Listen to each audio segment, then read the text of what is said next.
श्री शिवाय नमस्तुभ्यम, हर हर महादेव, जय महाकाल। कैसे हैं आप सब। देखिए आज का ये वीडियो है ना, आप सभी लोगों के लिए बहुत ही ज्यादा खास और विशेष होने वाला है। मात्र फ्रिज में उठा करके आपको यह एक चीज चुपचाप रख देनी है। अगले ही दिन से आपके घर में पैसे की आवक होना स्टार्ट हो जाएगी। अगर घर में धन नहीं बढ़ रहा है, व्यापार नहीं चल रहा है, पैसा कहीं से नहीं आ रहा है, अनावश्यक खर्च बहुत ज्यादा हो रहा है ना, तो एक बार इस उपाय को कीजिएगा। फ्रिज में उठा करके आपको यह चीज रखनी है। आपका परिवार जीवन भर खुश रहेगा। पूज्य गुरु जी की कथा से सुन करके और समझ करके पूरे उपाय को बड़े ही विस्तार से समझाने का प्रयास करूंगी। पहले आप सभी लोगों से एक रिक्वेस्ट है दोस्तों, यदि अभी तक आपने मेरे चैनल को सब्सक्राइब नहीं किया है तो प्लीज चैनल को सब्सक्राइब कर लीजिएगा और वीडियो को लाइक शेयर जरूर से कर दीजिएगा। ठीक है, इस पूरे वीडियो के अंदर हम 3 महा उपाय की बात करेंगे। आप इस उपाय को ध्यान से सुनिएगा और अच्छे से समझिएगा। यह आपके जीवन भर काम आने वाले हैं। सबसे अचूक उपाय, सबसे अद्भुत उपाय। अगर आपके घर में धन नहीं आ रहा है, क्लेश बहुत ज्यादा हो रहा है, कोई मनोकामना काफी समय से पूरी नहीं हो रही है, अचानक कोई समस्या अगर आपके जीवन में आती जाती है, तो इन उपायों को लिख करके आप रख लीजिएगा। जीवन में कभी और उपाय करने की जरूरत नहीं पड़ेगी। ध्यान से सुनते चलिएगा। चलिए जान लेते हैं पहला उपाय। पहले उपाय की आपको फ्रिज में एक चीज रख देनी है। आपके घर में कभी भी धन की कमी नहीं होगी। अगले ही दिन से आपके घर में पैसे की आवक होना शुरू हो जाएगी। धन संपदा को बढ़ाने का इससे सुंदर उपाय आपके घर में कुछ हो ही नहीं सकता है। अनावश्यक खर्च भी रुक जाएंगे, परिवार की उन्नति भी होने लगेगी। एक काम आप सभी लोगों को जरूर करना है। किस दिन करना है, कैसे करना है, किस समय करना है, सब कुछ हम आपको बताने जा रहे हैं। देखिए इस पूरी वीडियो को जरूर से देखिएगा। आज दिन तक मैंने कभी नहीं बोला, आज मैं बोल रही हूँ। इन 3 उपायों को ध्यान से जरूर से सुनिएगा। देखिए आपको क्या करना होगा। एक आपके घर में मिट्टी का कलश होगा, ठीक है, आपको आसानी से मिल जाएगी। आपके घर में नहीं है तो आप बाजार से भी छोटा सा कलश ला सकते हैं, ठीक है। यदि वो भी नहीं है तो आपने देखा होगा कि जो करवे वाला मिट्टी का वो रहता है, हम उसको भी यूज कर सकते हैं, उस कलश को भी यूज कर सकते हैं, ठीक है। अब आपको क्या करना है, एक मिट्टी का आपने पॉट ले लिया। उसके बाद में आपको ऊपर एक ढक्कन यानी कि कुल्हड़ टाइप का रहता है, उसमें आपको एक दिया लगाना है। तो उसी के ऊपर आपको कलश के ऊपर आपको एक ढक्कन मिल जाएगा, ठीक है।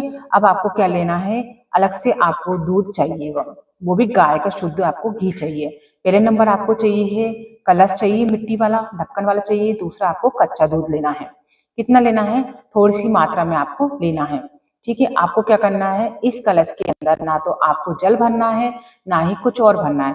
आप वहां से लेकर के आ जाओगे ना, तो आपको क्या करना है, सीधा इसके अंदर दूध भर देना है, ठीक है। इसके अंदर ढकना नहीं है। इस दूध को लेकर के आपको चले जाना होगा महादेव जी के शिवलिंग के पास में। साथ ही साथ 1 लोटा शुद्ध जल अलग से जरूर लेकर जाना है तांबे के कलश में, ठीक है। अब इन दोनों को लेकर के जब आप महादेव जी के मंदिर पहुंचोगे, किसी भी दिन, किसी भी समय, कोई भी दिन फिक्स नहीं है, कोई भी समय फिक्स नहीं है, किसी भी समय इस चीज को कर सकते हैं। ध्यान रखिएगा कि आपको प्रदोष काल के बाद में नहीं जाना है, इस उपाय को नहीं करना है। अब आपके पास में क्या है, एक मिट्टी का कलश है, उसमें आपको भर लेना है कच्चा दूध और आपको 1 लोटा जल अलग से लेकर जाना है, ठीक है।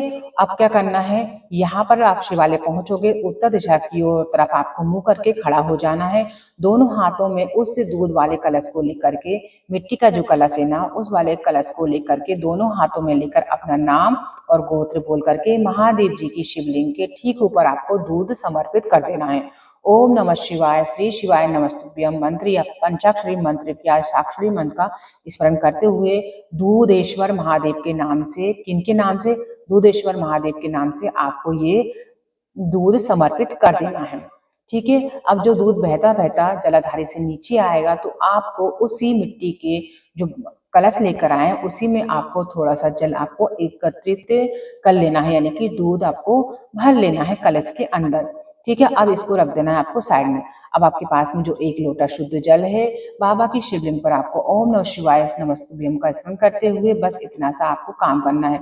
जो कलश आपके यहाँ पर उठाकर रखा है ना, उसको साइड के अंदर जो दूध है, ध्यान रखना है जल को नहीं रोकना है, जल आपको बहने देना है उस मिट्टी के कलश में। उस कलश को घर पर उठा करके लेकर के आना है और ला करके अपने घर के फ्रिज में उस दूध को रखना है।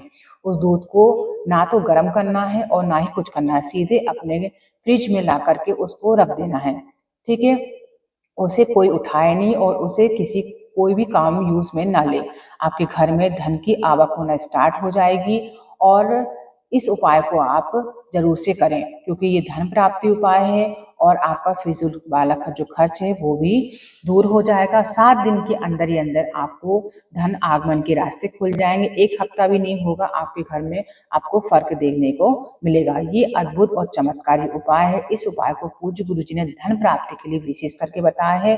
गुरुदेव जी ने कहा है कि यदि आपके घर में पैसा टिक नहीं रहा है, धन नहीं आ रहा है, अगर आप ये उपाय कर लेते हैं तो बहुत ही आसान रहता है।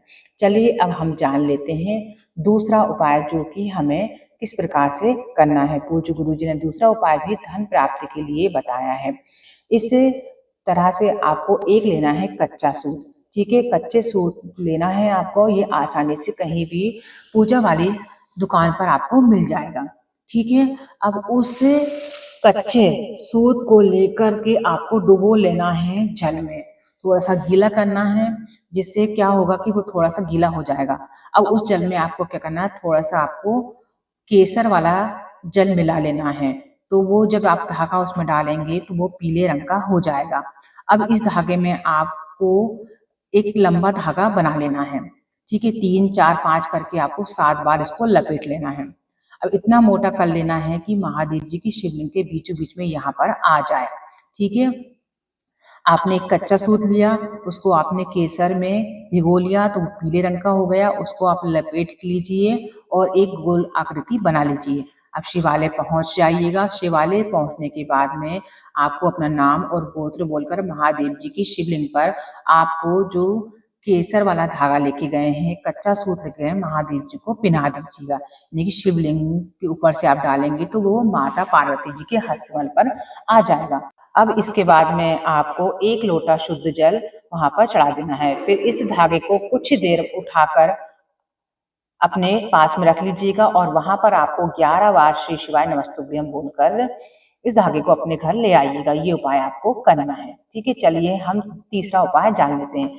परिवार में बहुत ज्यादा कलेश हो रहा है, बहुत ज्यादा लड़ाई झगड़े हो रहे हैं, पति पत्नी के बीच में, भाई बहन के बीच में, सास बहू के बीच में, बाप बेटे के बीच में क्लेश दिन ब दिन होता रहता है। परिवार में किसी भी तरीके का कोई शांति का माहौल नहीं है तो एक काम आप सभी लोग ध्यान दीजिएगा, गलती से भी एक काम आपको घर पर नहीं करना है। जब भी आप सब्जी मंडी में जाते हैं, घर पर सब्जी मंडी आती है, ठेले वाला आता है, तो हम लोग क्या करते हैं, एक गलती सबसे बड़ी कर देते हैं। जो 2 चीजें गुरुदेव ने बताई हैं, पहला है नींबू, दूसरा है हरी मिर्च। ठीक है, इसका कोई ज्यादा इतना मतलब नहीं समझा जाता, लेकिन जब भी आप सब्जी वाले के पास में जाते हो तो एक ही थाली में आप वो सारी सामग्री साथ में ले लेते हो, यानी कि नींबू और मिर्ची आप साथ में ले लेते हो। आपको क्या करना है कि जब भी आप बाजार से सब्जी लेके आते हो तो आपको फ्रिज में नींबू और मिर्ची एक साथ में नहीं रखनी है, यानी कि आपको नींबू अलग रखना है और मिर्ची अलग रखनी है। पूज्य गुरु जी ने कहा है कि यदि आप नींबू और हरी मिर्ची दोनों को साथ में रखते हो तो आपके घर में लड़ाई झगड़े होते हैं और क्लेश बना रहता है।